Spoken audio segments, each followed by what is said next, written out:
السلام علیکم ورحمۃ اللہ۔ ارشادات نبوی صلی اللہ علیہ وسلم۔ تم دوسروں کی رائے کی تقلید نہ کرو۔ تم کہتے ہو اگر لوگ ہم سے احسان کریں گے تو ہم بھی ان سے احسان کریں گے، اور ہم پر ظلم کریں گے تو ہم بھی ان پر ظلم کریں گے۔ یہ ٹھیک نہیں، بلکہ اپنے دلوں کو برقرار رکھو۔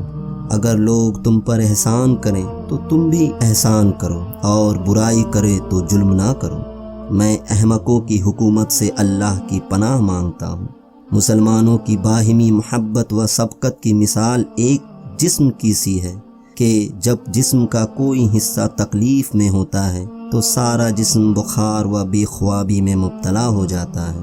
جو شخص لوگوں میں مشہور کرنے کے لیے کوئی عمل کرے، اللہ تعالیٰ اس کے عیوب لوگوں میں شائع کرے گا اور اس کو حقیر و جلیل کرے گا۔ میں اس امت میں ایسے شخص سے اندیشہ کرتا ہوں جو بات تو دانائی کی کرے لیکن عمل اس کا ظالمانہ ہو۔ اللہ تعالیٰ نے اہل کتاب کے گھروں میں بغیر ان کے اجازت کے داخل ہونا حلال نہیں کیا، اور نہ ان کی عورتوں کو مارنا اور نہ ان کے پھلوں کو کھانا حلال کیا۔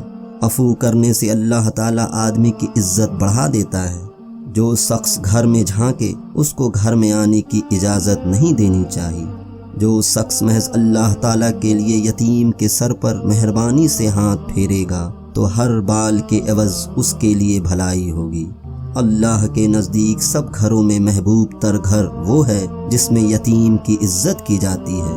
جو شخص یتیم کو اپنے کھانے پینے میں شریک کرے گا، اللہ تعالیٰ اس کے لیے جنت واجب کر دے گا، بشرطے کہ وہ کسی ایسے گناہ کا مرتکب نہ ہو جو معافی کے قابل نہ ہو۔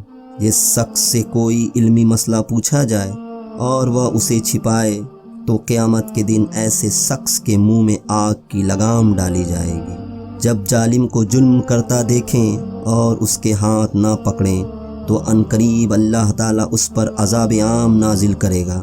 3 قسم کے آدمی جنت میں داخل نہ ہوں گے، ایک دھوکہ دینے والا، دوسرا بخیل، اور تیسرا احسان جتانے والا۔ تندرستی کی حالت میں آدمی کا 1 درہم صدقہ کرنا موت کے وقت 100 درہم صدقہ کرنے سے افضل ہے۔